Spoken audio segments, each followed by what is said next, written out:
Bienvenidos a un nuevo programa de crisis y conflictos del siglo XX, circunstancias fortuitas, comprenderán que tienen que ver con la salud de quien les habla, hizo que se postergue un poco, pero estamos los tres colegas aquí y Héctor y Raúl van a tener que estar en primera línea, dada la situación. Yo voy a estar en retaguardia apoyándolos y volvemos al principal frente de la Segunda Guerra Mundial, por la magnitud, la extensión, la intensidad de las fuerzas enfrentadas, por los ejemplos de heroísmo en ambos bandos. Estamos hablando del frente ruso-alemán. Quiero hacer una observación antes que empecemos, que hoy es 7 de julio y se cumplen 216 años de la rendición de las tropas inglesas en el retiro del general John Whitelock. Se rindió en el retiro. El año 1807 no fue el de la reconquista, sino el de la defensa. Y hoy, exactamente, más o menos a estas horas, a mediodía, se rendía el general Whitelock en retiro. Se firmaban los acuerdos y se iban del Río de la Plata. Es una fecha patria y es un homenaje a Liniers y a Álzaga, que son los jefes de esto. Vaya un homenaje a ellos y a la Virgen del Rosario. Nada más, eso es. Muy bien. Bueno, para los espectadores, nosotros, el frente ruso devino un frente decisivo en la Segunda Guerra Mundial. Hubo un punto de inflexión en el año 43 después de la derrota de Stalingrado. Todo eso lo hemos visto en programas anteriores. Así que lo que pretendemos hacer en estos dos programas, quizás tres, según si nos den los tiempos para comentar todo, queremos analizar un poco más en detalle qué pasó con el frente ruso después de Kursk, después de la mitad, en la segunda mitad del año 43 y durante todo el 44. La situación era adversa para Alemania, porque recordemos que después de la caída de Stalingrado, quien estabiliza el frente sur, el grupo de ejército sur alemán, es von Manstein, a través de todo un esquema de guerra móvil que evitó el colapso del ejército alemán. Esto es importantísimo decirlo. La derrota de Stalingrado no significó un derrumbe de la defensa alemana, porque pero sí Kursk. una defensa con sucesivos contraataques, movilidad, una guerra móvil donde no era un enemigo vencido, sino un enemigo que todavía tenía una potencialidad, una movilidad muy grande. Dentro de esos altibajos, Alemania pierde el control del Donbass y de todo lo que sería Ucrania Oriental. Todavía estaba afirmada, ubiquémonos, mediados del 43, estaba afirmada en la línea del río Dnieper, que los rusos ya habían atacado, entrado con algunas cabezas de playa que fueron rechazadas, pero formaba parte del teatro de operaciones en el Grupo Ejército Sur. Y en julio es cuando se produce el ataque y contraofensiva en Kursk, la operación Ciudadela alemana, que tenía por finalidad primaria destruir el corazón del Ejército Rojo. No se luchaba solamente por la posición del terreno de la saliente de Kursk, era porque ahí había una concentración de fuerzas tal que se pensaba, con fundamento, que destruido ese núcleo militar, la ofensiva rusa podía ser desarticulada. Ese era el primer objetivo de la Operación Ciudadela que diseñó el mariscal von Manstein y que tuvo el apoyo de Hitler. Es decir, fue la última gran ofensiva alemana en el frente oriental. Algunos la consideran, para mí indebidamente, como derrota, cuando en realidad no hubo tal derrota. Hubo un objetivo frustrado, que no es lo mismo, es decir, no se llegó al objetivo de destruir. Es un fracaso estratégico. Claro, fracaso estratégico. Y además, sí, con un hecho muy importante, que en la conferencia de Teherán de noviembre del 43, donde se reúnen los autocalificados tres grandes, ¿no? Porque los tres grandes fue una autocalificación, ¿no? Cuando se reúnen los tres grandes, se coordinan los aparatos militares, en principio, para que cuando se preveía la ofensiva alemana sobre Kursk, debiera coincidir con el desembarco anglo-norteamericano en Sicilia, que fue lo que se produjo. Es decir, la ofensiva empezó los primeros días de julio y los anglo-norteamericanos desembarcan el 10 de julio, lo cual obligó a Hitler a distraer urgentemente algunas de las unidades que estaban empeñadas en la batalla para trasladarlas a Italia. Y paralelo a eso, desandar la ofensiva de Kursk, que había sido una guerra más de desgaste para Alemania que para Rusia, porque Alemania no estaba en condiciones de reponer las pérdidas que estaba sufriendo, mientras que Rusia se presentaba como una reserva infinita, ¿no? Es decir, el nivel de reposición era mucho mayor. Sí, por eso habría que tener en cuenta acá, lo primero, que lo dijo él, lo estás diciendo vos, la segunda mitad del año 43 es un enfrentamiento entre una fuerza arrolladora por parte de los soviéticos, después de la batalla de Kursk, después del retiro alemán en Kursk, no derrota, como los tres estamos de acuerdo con eso, una derrota, sino un retiro estratégico. Hay que tener en cuenta que el ejército rojo se convierte en una especie de guadaña, o una sucesión de guadañazos. Y el ejército alemán, la única forma que puede mantener un frente que hubiera durado 2 meses, en 2 meses hubiera estado en Berlín, si no estaban Manstein-Hoth y otros hombres de esa altísima calidad para frenarlos. El ejército alemán se convierte, a partir de la batalla de Kursk, frente a la guadaña soviética, en un estoque entre guadañas. Actúa como un estoque en determinados lugares, por ejemplo, qué sé yo, la estrategia de Manstein, ¿no es cierto?, de atacar y replegarse, la estrategia móvil, como vos has dicho, es lo que yo llamaría un estoque frente a las guadañas, porque el estoque va directamente al corazón de la cuestión y la guadaña ciega todo. Hay que verlo, yo creo que hay que verlo de ese modo, porque las cifras son pavorosas. Ya solamente pensemos que a principios del 44 hay 12, 12 frentes. Cada uno de los sectores son 12, el primer frente de Leningrado, el frente del Volkhov, el tercer frente báltico, segundo báltico, primero báltico, los 3 de Bielorrusia, los 3 ucranianos, 4 ucranianos, mejor dicho. Entonces la cantidad es pavorosa y esa masa inmensa que no en otras circunstancias hubiera llegado en 2-3 meses a Berlín, era cuestión de tiempo, solo es frenada por una delicada estrategia que, insisto, un estoque entre guadañas, ¿no? La idea defensiva que no llegó a materializarse era la llamada línea Panther-Botan, es decir, una línea defensiva que abarcase desde el Báltico, el Golfo de Finlandia, hasta el Mar Negro.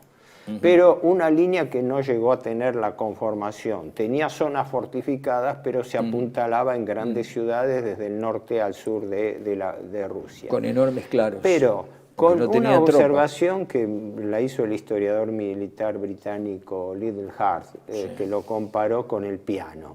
Dice, los rusos, con la desproporción de fuerza que tenían, se encontraban como un pianista que a lo largo de todo el teclado podían elegir la tecla, el lugar donde pensaban que podía haber vulnerabilidades alemanas. Peor aún, podían hacerlo simultáneamente en varios frentes, que fue lo que hicieron en realidad, ¿no? O sea, podían estar en condiciones de elegir el punto de gravedad del ataque. Que ahí es donde se da la continuación de Kursk. ¿Qué pasaba después de Kursk? Donde los alemanes ya pierden la iniciativa en el este. Ya fue el último gran intento alemán de torcer el resultado y pasar a la ofensiva. Fue una gran batalla de desgaste en hombres, en blindados, en aviones.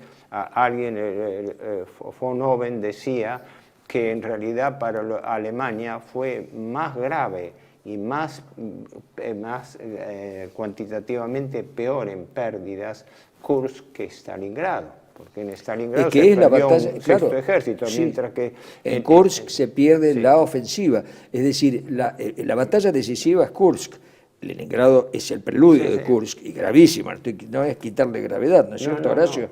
Pero Kursk es la batalla decisiva porque es antes y después. Es curioso, entre Kursk y enero del 44 todavía los rusos siguen empleando su táctica de ataque frontal con enormes pérdidas. Ellos cambian cuando viene un nuevo generalato,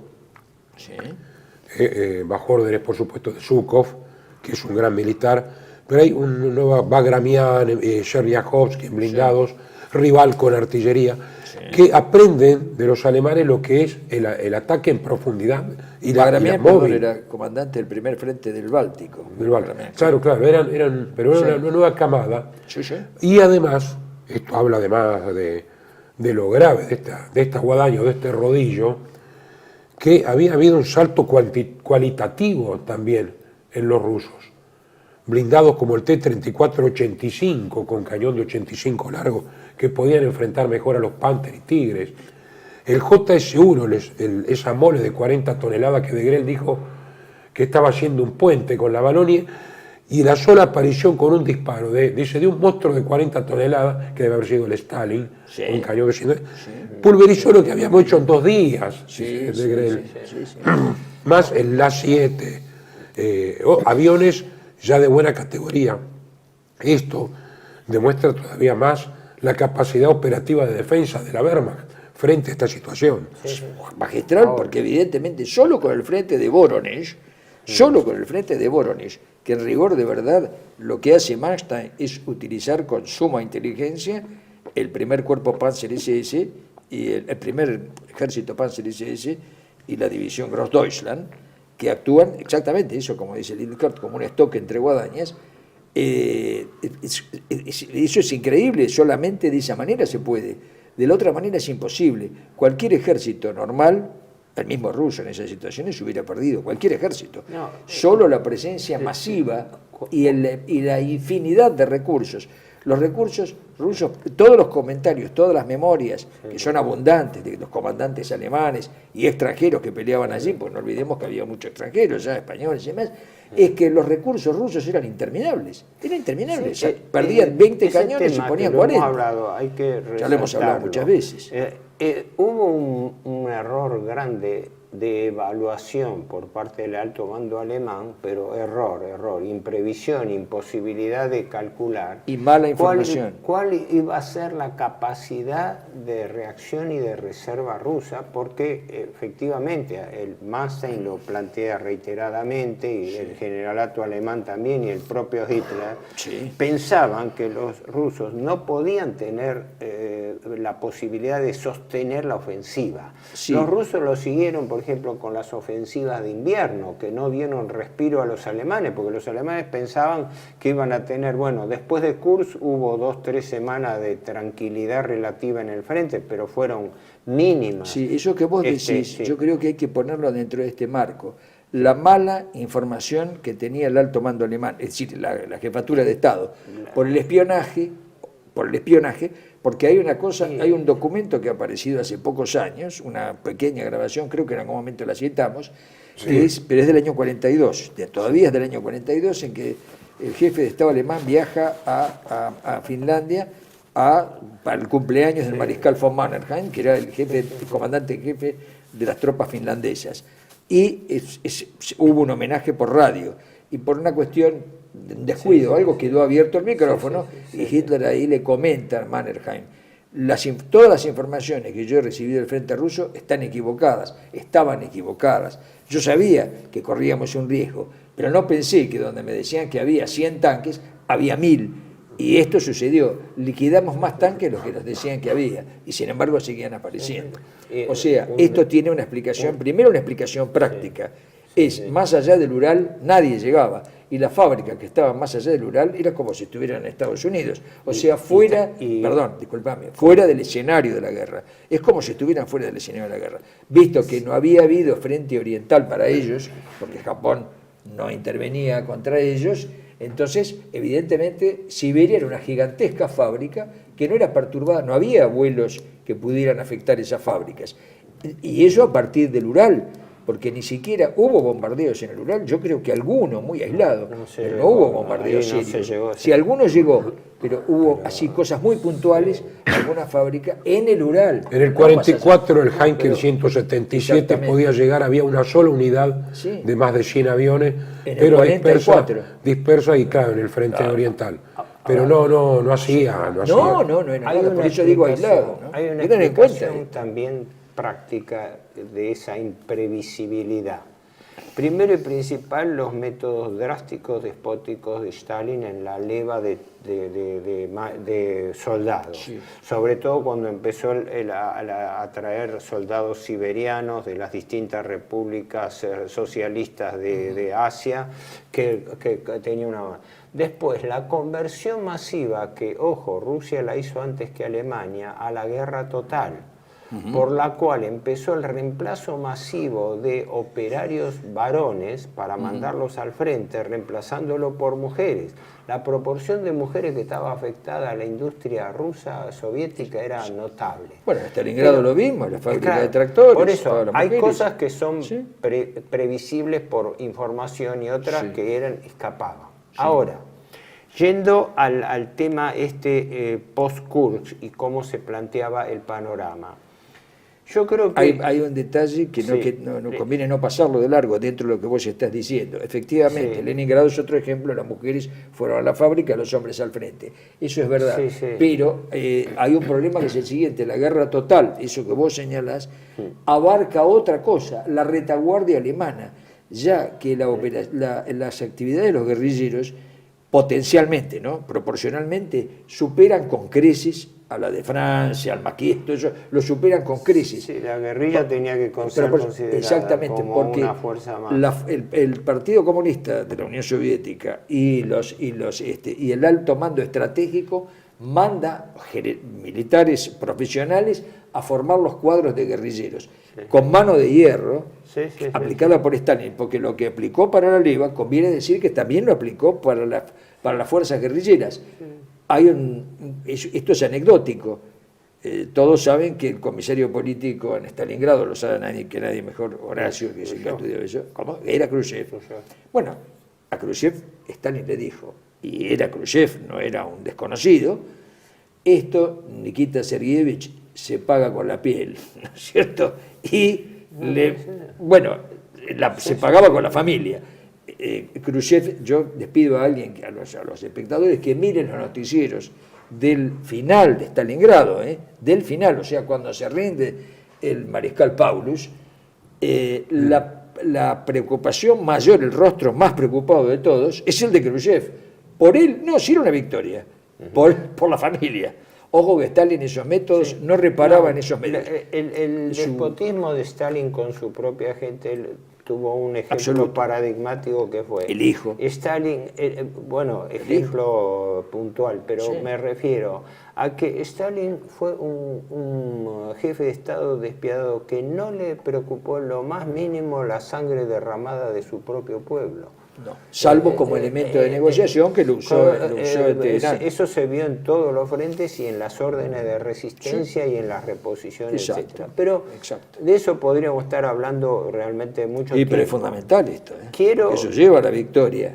Y no, sí. No moral, estoy hablando, no estamos hablando en términos morales, sino en No, términos no, es estrictamente decir, fue la fácticos. respuesta que Stalin daba a una guerra que él veía dónde estaba su fuerte o su Sí. posibilidad frente a un enemigo Sí, más tecnificado en ese momento, que después fue equiparándolo.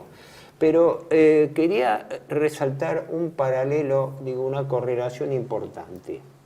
Así como hubo una correlación de fechas, que no fue casual, sino coordinada, entre la batalla de Kursk y el desembarco en Sicilia, julio del 43, Sí. exactamente un año después, verano del 44, ese esquema se vuelve a dar entre la ofensiva general soviética planeada, la operación Bagration y compañía, y Normandía. Sí, exacto. ¿no? Sí, Ahora, en el interreño que fue ahí, tenemos que por lo menos explicar algo de cómo se desenvolvieron las cosas después de Kursk y hasta entrado el 44. Hay una serie de batallas de contención que son muy olvidadas, incluso en el frente, en el sector centro del frente, como Ruzhev, Sí, Ruzhev, Veliki Luki, Sí. donde el sacrificio, digamos, frente a la ofensiva soviética es casi hasta el último hombre. Bueno, las 3 Yarkov, ¿no? Sobre todo la Sí, tercera, sí. claro. La Pero tercera en Yarkov. Veliki Luki, por ejemplo, Sí. son frenados de tal forma que, a pesar de que es diezmada la guarnición alemana y bueno, se tiene que rendir, es uno de los pocos casos en donde hay un odio que trasciende al fin de la guerra, y en 1946, enero o febrero, uno de cada graduación de los alemanes de Veliki Luki será fusilado. En la propia Veliki Luki, un general, un coronel, un teniente coronel, un mayor, un capitán, etc. Y los demás, que son como 25.000, como que dice al azar o de sí, elegido. elegido para- tipo de los que romano, habían tipo participado, romano, sí, de los que habían participado. Sí, sí, sí. Y los demás, trabajos forzados. O sea, hasta qué punto son batallas inenarrables en cuanto a la intensidad, de un lado y del otro, ¿no? En cuanto al encono. Exacto, como nos están pidiendo el cierre. Sí, Quiero sí. decir solamente esto. Son las batallas más grandes de toda la historia del mundo occidental. En cifras, es la verdad. Hasta ahora no hay Sí, una sí. chupina. Ni Pasa a siquiera, ser el ni teatro siquiera de- la actual guerra. y ni en siquiera la actual intensidad. guerra. Y en intensidad. Ni siquiera la actual guerra. Ni, No, siquiera, no, ni la guerra del Golfo es nada, porque son más drásticas, si se quiere, puede haber más bombas y todo, pero la cantidad de hombres implicados y los horrores de la material, guerra, como y el diría material. Goya, como diría Goya, Sí, sí. los horrores de la guerra acá se vieron como nunca en Occidente. Eso es la verdad, ¿no? Bueno, continuamos en el segundo bloque.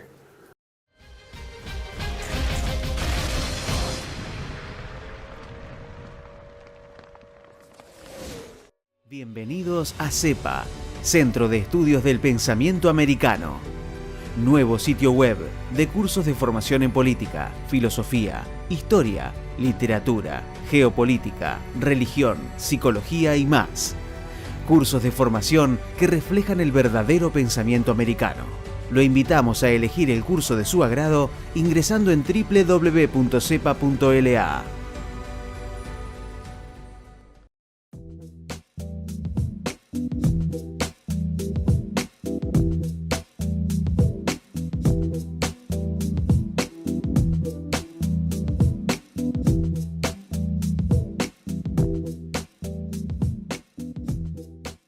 Decir siempre la verdad primero tiene un precio. Dependemos de tu ayuda. TLB1, toda la verdad primero.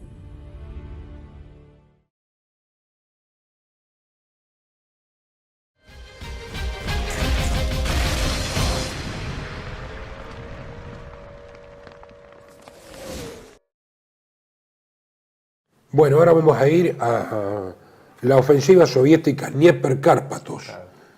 Permitidme una observación preliminar. Es claro, hasta este momento el frente más comprometido era el del el Grupo Ejército Sur, donde se había producido Manstein. realmente más lucha, más desgaste y se comprometía todo el repliegue alemán. Todavía el Grupo de Ejército Centro estaba en un estado, llamémosle, de lucha de contención más que nada. Y ahí viene lo que vos vas a comentar, es claro, cómo se dieron las luchas para la reconquista de lo que era la Ucrania occidental, o sea, al oeste del Dnieper. Claro, había un cerco alemán junto al Dnieper. Entonces, la intención de los rusos, que habían aprendido el tema de la maniobra de pinzas, y no olvidemos una cosa, además de este nuevo generalato y un salto cualitativo en las armas, Stalin había pedido a los norteamericanos camiones y semiorugas, no blindados, porque para Stalin un Sherman es un elemento de segunda. Sí, pero entraron en juego. Tenían Pero entraron como apoyo. pesados. Pero sobre todo, miles de camiones y semiorugas. Eso es lo que le da la movilidad Y jeeps. al ejército. Y sí, para los suboficiales. Todo. Esto le permite una maniobra en profundidad similar a la que hacían los alemanes antes hasta Kursk, digamos. Sí, sí. y el primero y segundo frente ucranianos, Batutin y Koniev, van a atacar a Manstein, al grupo de ejército sur, justamente en el Dnieper. Tienen que replegarse, Manstein se da cuenta frente a esa amenaza, a la zona de Korsun, donde hay una bolsa. Exacto. En Korsun, con la ciudad soviética de Cherkasy. Exacto, por eso es la bolsa de Korsun-Cherkasy. Sí. Sí. Que fue en realidad, aunque hubo un escape de esa bolsa, Claro. pero fue quizás después una gran cantidad de prisioneros alemanes por primera vez que caen en manos rusas después de Stalingrado, ¿no? Pese a que hubo un escape. El escape fue Hubo un fenomenal. escape de donde se liberó la bolsa de Korsun-Cherkasy. Las cifras son tremendas, ¿no? Sí, ahí está, larga la cifra. Eso es lo que 337.000 soldados rusos, 900 tanques, 400 reservas y 5.000 piezas de artillería. El Reich, 60.000 soldados.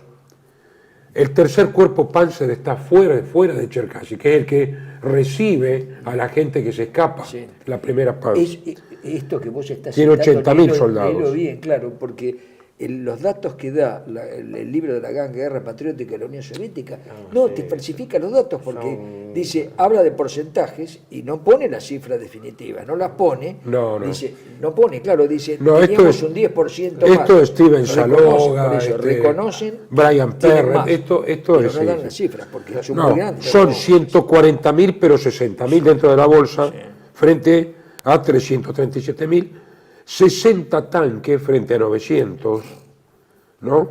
Y 260 fuera de la bolsa, 242 piezas de artillería frente a 5.000 en la bolsa. Por eso.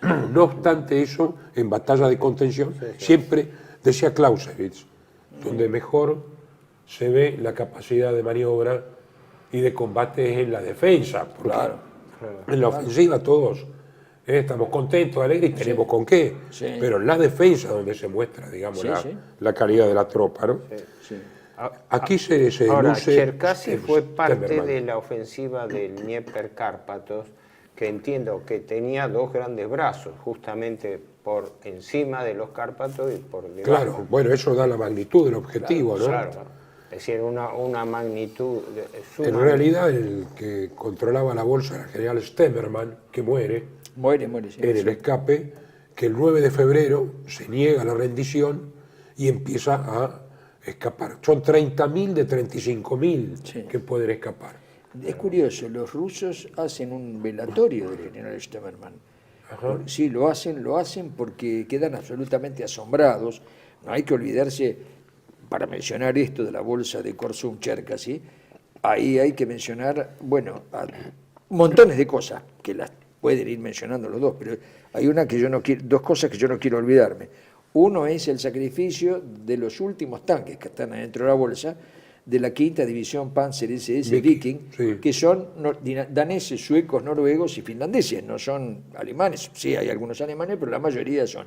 Y de la brigada de asalto de infantería de Panzergrenadier Valona, la de SS Valona, que era belga, por supuesto, de voluntarios belgas valones, como su nombre lo dice, cuyo jefe era el coronel Lucien Lippert, y su comisario político, que después se convierte en comandante porque muere el coronel Lippert en el frente, León de Grell, ¿no? Que es el que animó a esas tropas. Hay que reconocer, eso lo reconocen los alemanes, que el sacrificio de los tanques, de la quinta división Panzer SS Viking, más el empuje de los balones, que perdieron el 87% de los efectivos, y de los tanques de la Viking no volvió ninguno, son los que abrieron la brecha, los tanques fueron sabiendo que no podían volver, porque era imposible enfrentar 40 o 50 tanques con esa masa gigantesca, era imposible, pero era abrir la brecha, no volver.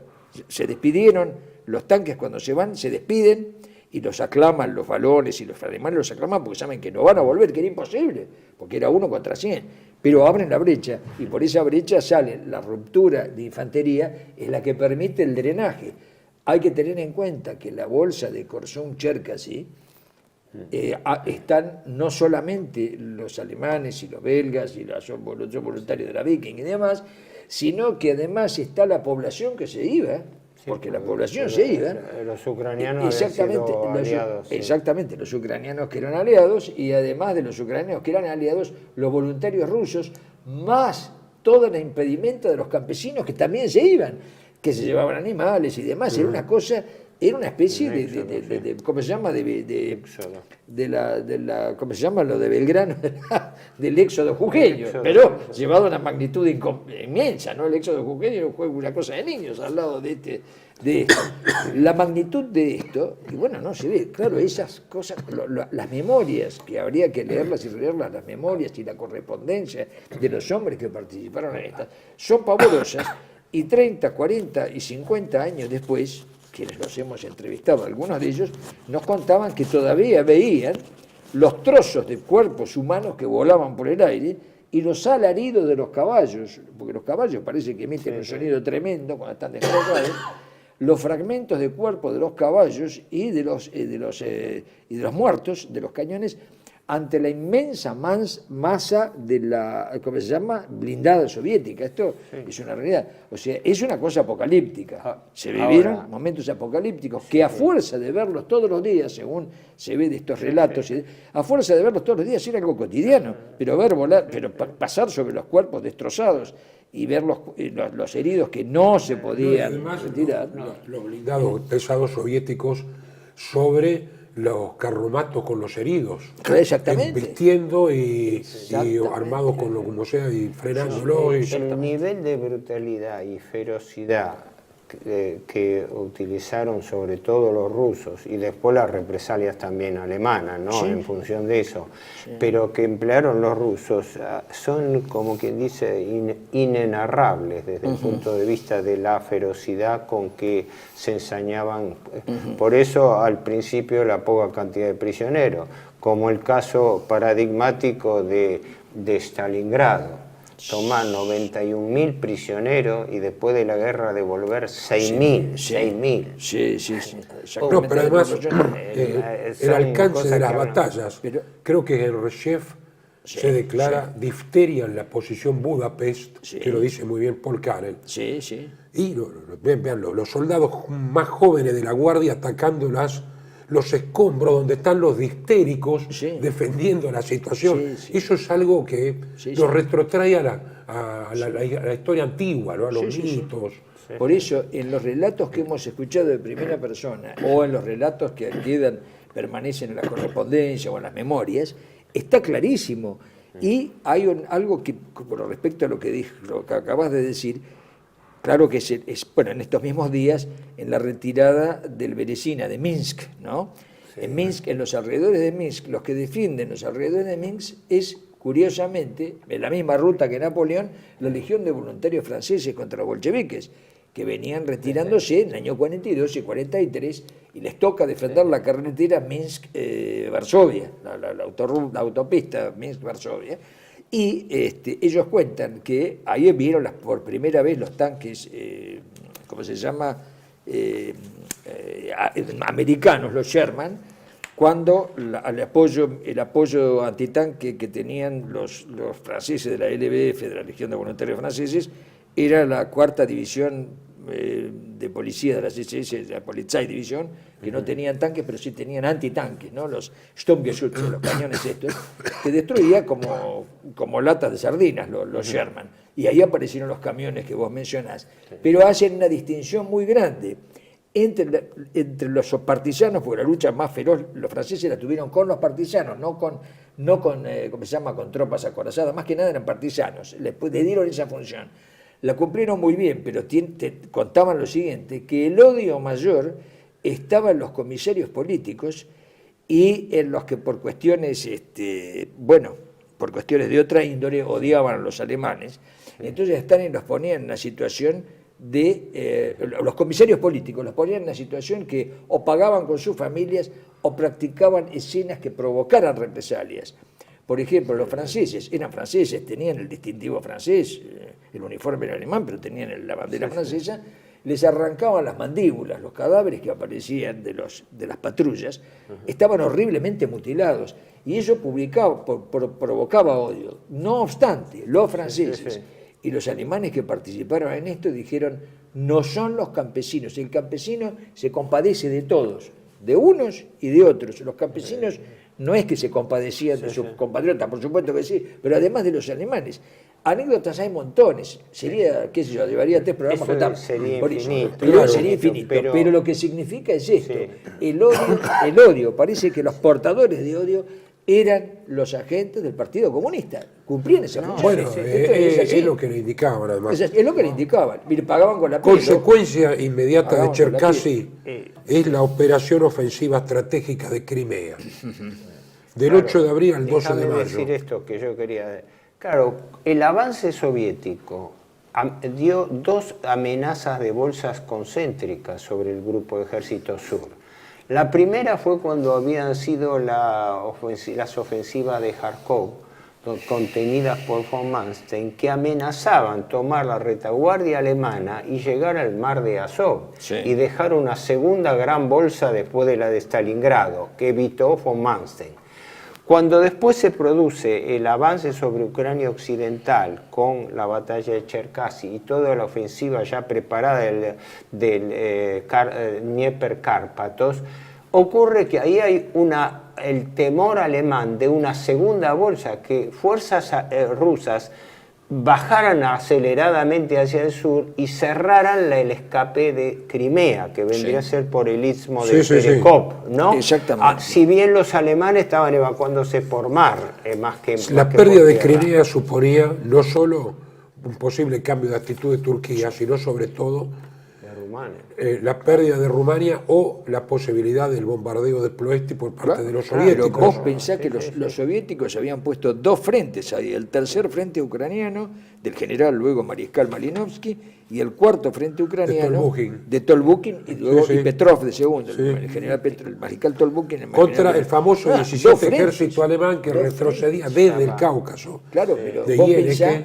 esa proporción, ¿no? 2 frentes. Y había un cuerpo de montaña rumano, una división de caballería rumana, una división que tenía que defender, ¿no? Además, más la flota del Mar Negro contra la pequeñita flota. Cuando mirás las cifras, cuando mirás las cifras, es la siguiente sensación: ¿cómo se para una ola con las manos? Esta es la realidad. Cifras, 2 frentes. Unión Soviética, 460.000 hombres. ¿En dónde, perdón? En Crimea, el ataque a Crimea. 560 tanques, 6.000 cañones, 1.200 aviones. ¿Eso ya era en qué mes? Esto es abril. Abril del 165.000 alemanes y 65.000 rumanos, bastante, ¿no? Sí. Pero no había casi tanques y no había casi aviones. Es más, los aviones aterrizaban de noche para proveer y no había combustible. Se acabó el combustible, es otro grave problema. Eso ya en abril del 44. En marzo. Marzo del 44. En marzo había empezado, pero habían relevado a Manstein y a von Kleist. Sí. Y lo habían puesto a Model y a Schörner. Es decir, hay un cambio de militares de alto nivel teórico-táctico por militares más troperos, más de tropa, Model y Schörner. que por la nueva modalidad de lucha, porque es realmente Y hay momentos una guerra a muerte. Acordemos del gran tropero, del gran tropero en África, que era Rommel. Sí. Y en este caso Model y ¿cómo se llama? Schörner. No te olvides que Schörner fue el de Schörner fue el que lo frenó, de alguna manera, lo frenó en Crimea, y es el último mariscal alemán de ejército que los derrota en abril del 45 en la batalla de Bautzen. Hay un kilómetros detalle que me parece emotivo, es un detalle, ¿no? Sí. Claro, cuando hay que ir replegándose a las ruinas de Sebastopol, que no habían sido, pero que podían ser mejor defendidas, hay que dejar en el camino el material rodante y los caballos. Exacto. Perdón, aclaremos para los espectadores. Los alemanes no trataron de defender Crimea, se replegaron hacia Sebastopol y la península de donde embarcaban hacia Rumania, que ahí tuvo un rol importante la marina rumana. En abril 21 la orden era destruir todo lo que se moviera e incluso los caballos, no dejarlo, pues es un arma de guerra el caballo. Esperaban pacientemente en largas líneas su turno, que los viejos camaradas lo mataron. Dice, empezó el trabajo sangriento. Los rumanos no se satisfacían con un simple disparo, eran más que todos sus caballos, así que los pusieron en el borde del acantilado y tuvieron que dispararle con ametralladoras. 26.000 caballos en total en la bahía de Sebastopol y Kersonia, más miles que fueron dejados libres por piedad, que vagaban congelados en el valle cercano, y muchos de ellos luego terminaron lamentablemente bajo el fuerte fuego final de la batalla. Terrible. Sí, Y hablamos de apocalíptico, ¿no? Ahora, ojo, el balance por lo menos de este bloque.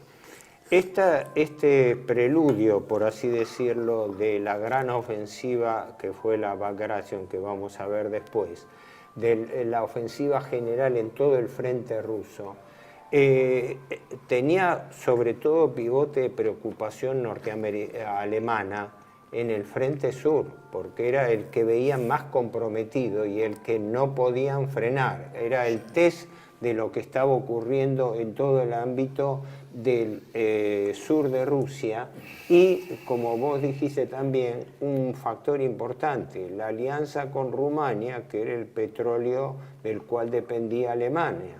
¿Por qué? Porque en Ploesti. Y consecuentemente también la alianza política con el mariscal Antonescu, ¿no? Porque obvio la relación militar-política era directa, era inmediata, sí. Como pasaba también en Finlandia con el mariscal Mannerheim. Ahora, esta batalla del Dnieper-Cárpatos, ¿no? Fue la que dejó vulnerada tanto las posiciones alemanas como la preocupación alemana, que fue en gran medida un distractivo de la peor, que se venía más al norte, con la ofensiva Bagration, que era contra el grupo de ejércitos. Claro, porque pese a todo, iba miles y miles de soldados heridos y todo, no solo eso, ¿no? 723 eslovacos, 16.000 rusos que habían combatido con los alemanes, sacan del Sebastopol, y 7.000 civiles. O sea, el problema era cómo reemplazar semejante material pesado. Exacto. Bueno, pero ahora eso lo vamos a ver en el próximo bloque. Sí.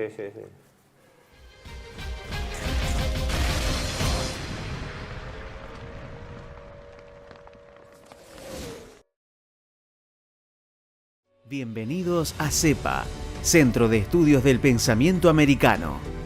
Nuevo sitio web de cursos de formación en política, filosofía, historia, literatura, geopolítica, religión, psicología y más.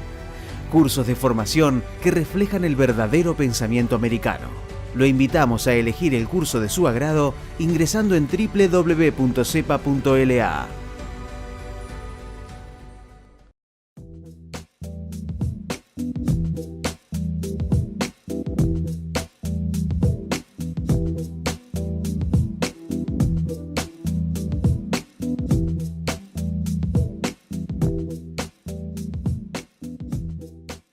Decir siempre la verdad primero tiene un precio. Dependemos de tu ayuda. TLB1. Toda la verdad primero.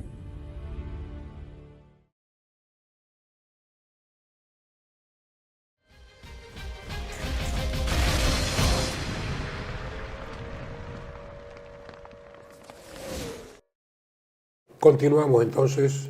Bueno, claro, ahora llegamos al nudo de la cuestión, que vamos a ver hasta dónde podemos desarrollarlo ahora y si no seguimos en otro, que es el tema de la operación Bagration.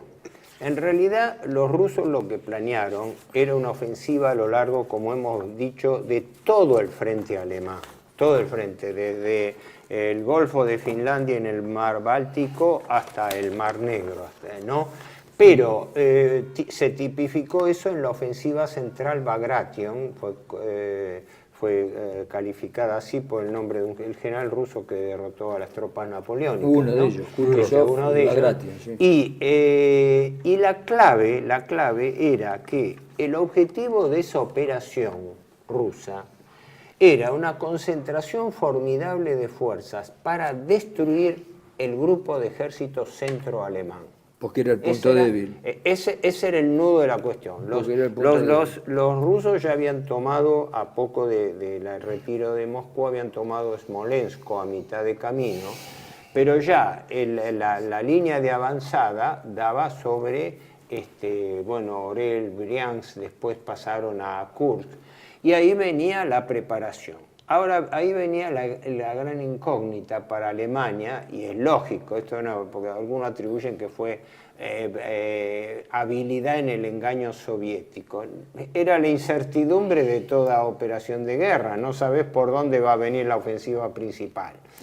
Se dice que el alto mando alemán, con Hitler incluido a la cabeza desde ya, temía más que el eje de la ofensiva rusa se diese en el sur, aprovechando la profundidad que habían logrado y que la ofensiva se largase desde Ucrania occidental hacia la frontera rumana y hacia los Balcanes. Sí, un prisionero, tomaron un capitán prisionero que tenía los planos y eso. Había cualquier cantidad de la intención era esa, pero el punto débil era en el centro. Pero la cantidad de engaños, versiones de espionaje son infinitas. No, de espionaje no. Acá es un prisionero que lo encontraron con los planos. No fue espionaje, sino un descubrimiento fáctico, ¿no? No, lo que pasa es que los planes existían en todos los casos. Lo que no se sabía era la envergadura de las fuerzas en juego y cuál era la intención de la Stavka en este caso. ¿Sí? Lo concreto es que mientras los alemanes pensaban que el fuerte de la ofensiva iba a venir insistiendo en el grupo de ejército sur, lo que ya vimos del avance progresivo soviético, los rusos, en cambio, estaban preparando el golpe fuerte sobre el centro. Sí, y de ahí la operación Bagration sobre el grupo de ejército centro. Que tenían el dato, esto es lo importante, tenían el dato. Sabía, en la Stavka sabía que el punto más débil era el centro, por lo que les llegaba por la Rote-Kapelle. Ahí se hablaba incluso que el general que estaba a cargo, el general enigma, Bush, al cual a partir de Kursk le da pelota Stalin. A Enigma, aparte no le da bolilla. ¿A quién, perdón? A la máquina Enigma. Máquina Enigma, no máquina engaño. Está demostrado. Los rusos viven... Está demostrado que uno de los problemas más grandes es que no es que te va a dar los detalles, pero perdés la iniciativa. Sí, al no tener la iniciativa... se han tirado tantas versiones y sobre todo alardeando del engaño soviético que los... el plan del Stavka fue brillante. El plan del Stavka fue brillante, de todos modos. Sí, pero que hablaban de que los rusos, para confundir la inteligencia podían hacer la ofensiva en cualquier lugar. Habían construido, pero miles de madera terciada o a veces inflables, miles de aviones o tanques que hacían figurar para que los alemanes creyesen efectivamente que el grueso de las concentraciones militares estaban en el sur. Pero eso es insondable, porque ahora con los resultados no se puede evaluar. Pero además podían poner el centro de gravedad en cualquier lugar porque le sobraba fuerza. Sí, exactamente. Pero lo concreto es esto, que mientras los alemanes esperaban que el eje de gravedad del ataque viniese más del sur, del lado del progreso de la ofensiva Dnieper-Cárpatos, ¿no?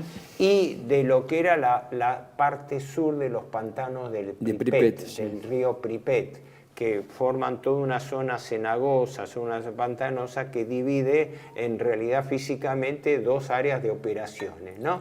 Los rusos, en cambio, tenían preparado el golpe fuerte al norte, por Bielorrusia. Sí. Es decir, entre Bielorrusia y Ucrania, los rusos preparaban todo el fuerte del ataque por Bielorrusia, objetivo inmediato Minsk y avance. Claro, porque ahí está la carretera, la autopista. Era el nudo de comunicaciones y además era la línea más directa hacia territorio alemán, ¿no? Sí. Pero entonces, cuando hay dos aspectos importantísimos. Uno, el que señalaba yo antes, la correlación entre el frente del oeste y el este, porque los norteamericanos habían desembarcado, los anglo-norteamericanos, en Normandía, el 6 de junio.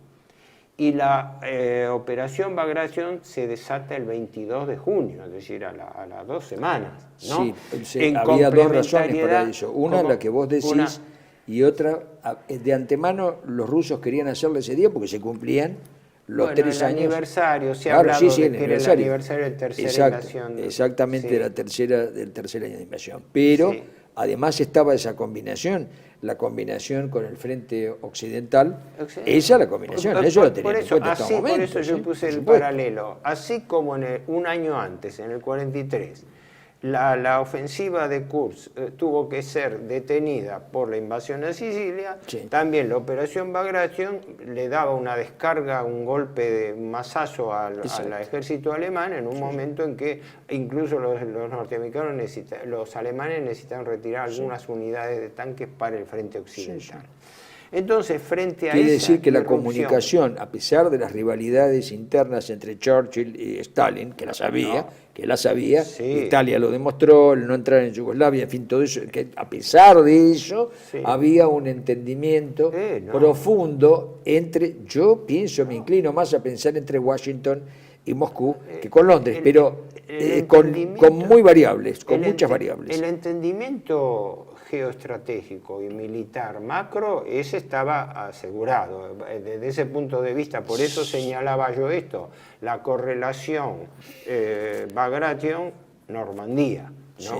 Sí. Ahora, la irrupción se hizo con una desproporción de fuerza que cuantitativamente no es mensurable. En algunos lugares era relación 4-1 como mínimo y en otras 10, 11 y 12-1 en materia de medios, aviones. Parece que había una desproporción obviamente, pero después como que los datos de Perles, Saloga, etcétera, 2.330.000 soldados rusos y 80.000 polacos, 1 millón de soldados alemanes y de todos los lugares posibles e imaginables que estaban con los alemanes. Sí, había unidades húngaras, por ejemplo. 3.800 tanques contra 800. Sí, la diferencia es 1.555 cañones de asalto contra 500.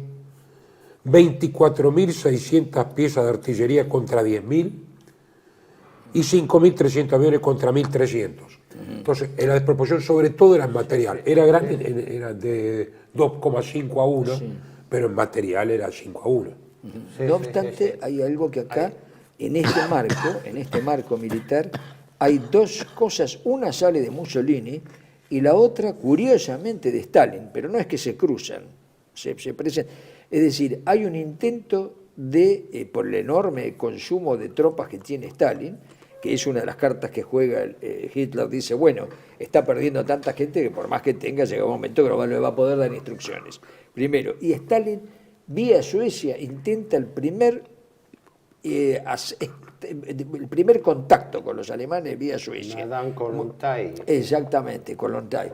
Pero que después se recuperó de nuevo al principio del 45. Pero en realidad, ya al revés, fueron los alemanes. Sí. Pero primero fue Stalin. Y Hitler desconfió muchísimo de eso. Pero el hombre que le sugirió, porque esto hay que decirlo porque pasó en ese momento, el hombre que le sugirió que tratara de establecer un vínculo de paz con Moscú para frenar ese frente, es Mussolini. Mussolini le dijo, se puede llegar a un acuerdo con Moscú, yo creo que se podría llegar a un acuerdo. Se podría hablar mucho de eso, claro. Sí. Mussolini lo había esto planteado en el 43, ¿no? Sí. Y tampoco Hitler lo había rechazado de plano. Lo que pasa es que Hitler, como pasa siempre, buscaba la oportunidad militar para de la gran victoria antes de tratar de paz. Necesitaba una victoria grande. Por eso Kursk. Cuando se pierde la iniciativa en Kursk, para Mussolini iba a terminar siendo fatal primero que para Hitler. Sí. Pero ahí se desvió.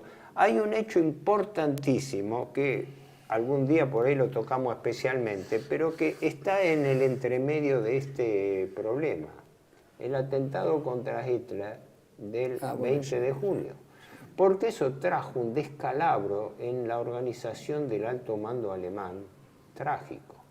Yo habría mucho para hablar de eso. Yo creo ¿no? que eso Pero hay que ver- hablar más adelante, es bien, más detenido. Claro, Sí. pero hay que tener presente. no, claro, que en ese tenerlo presente, momento no se puede puso no un cambio. tener presente. En marzo del 44, Hitler había destituido a von Manstein y a Kleist. von Kleist, ¿no?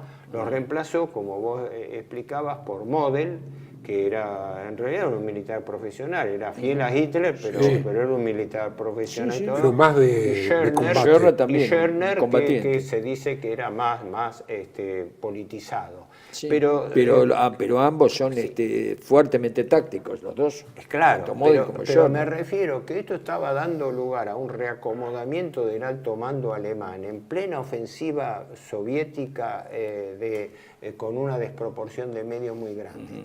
La cuestión es esta, la irrupción que se hace ya inicial de la operación Bagration, creo que progresó en los primeros 4 o 5 días, arrollando toda posibilidad de defensa alemana. Paul Karel dice, superioridad aérea soviética total por primera vez con pilotos mejores, aviones mejores, y eso, Sí, eso es terrible. Se habló de eso, efectivamente,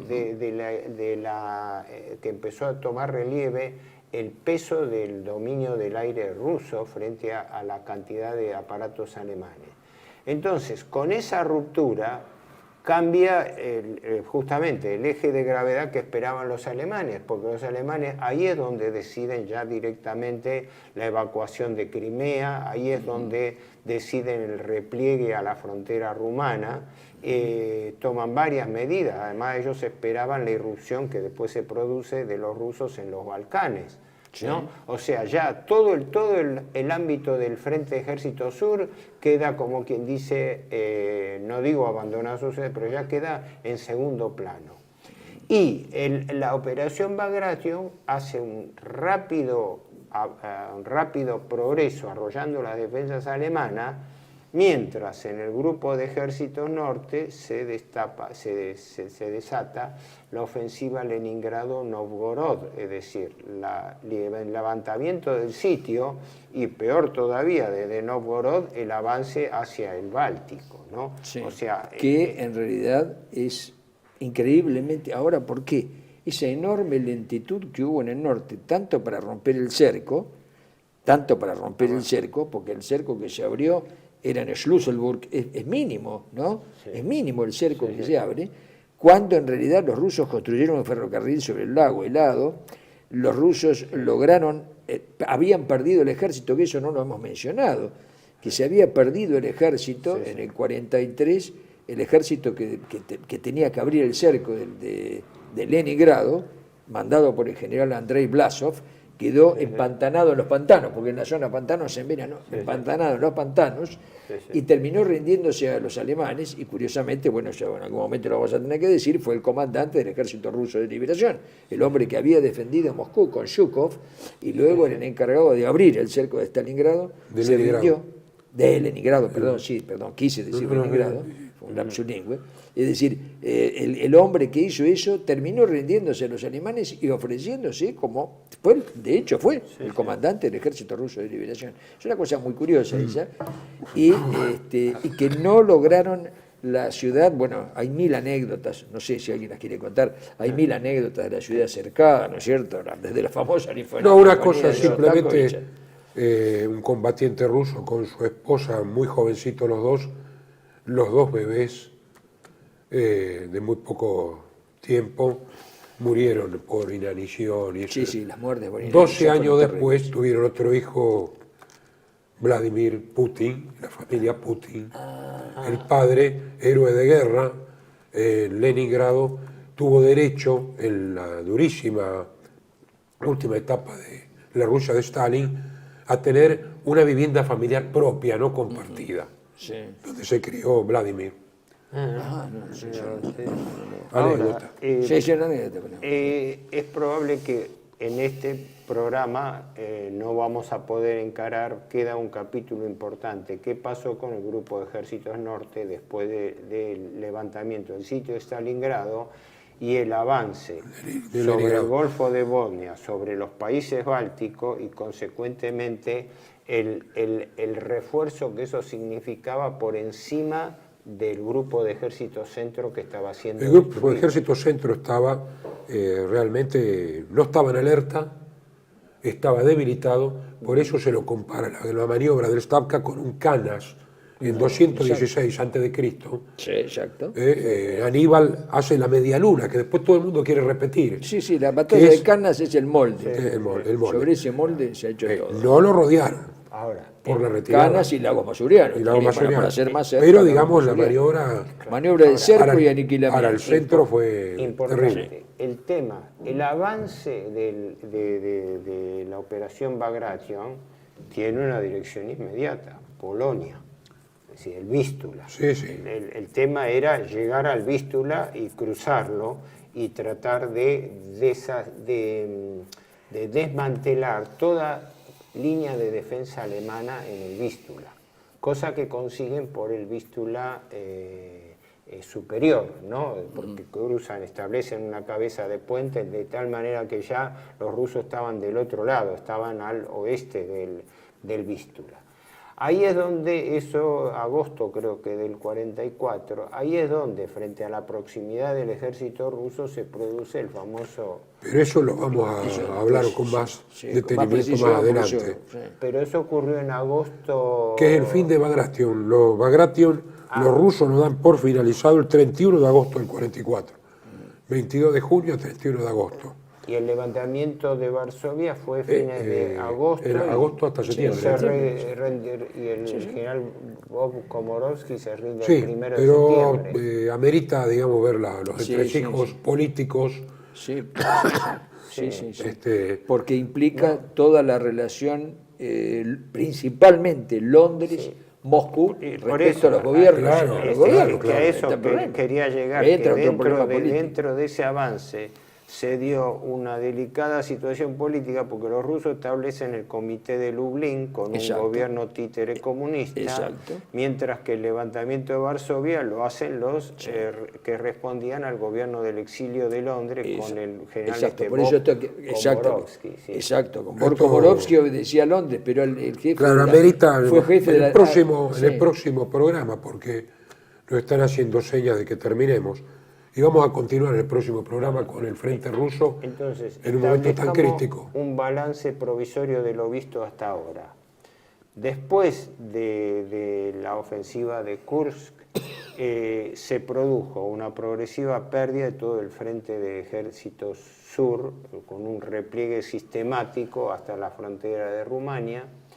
Y en el momento en que a mediados del 44, verano del 44, se produce la gran ofensiva soviética sobre todo el frente, el eje de gravedad, la operación Bagration, se hace sobre Bielorrusia en dirección a Polonia, que ese es cómo queda el balance de fuerza alemán, es decir, queda perdido toda la parte de Rusia del sur ya, imposible de recuperar, amenazado la zona de Rumania y los Balcanes, y ellos teniendo que aguantar el frente de la ofensiva frontal en el Vístula, ¿no? Para más o menos dejar ordenado la exposición. Muy bien, hasta la próxima.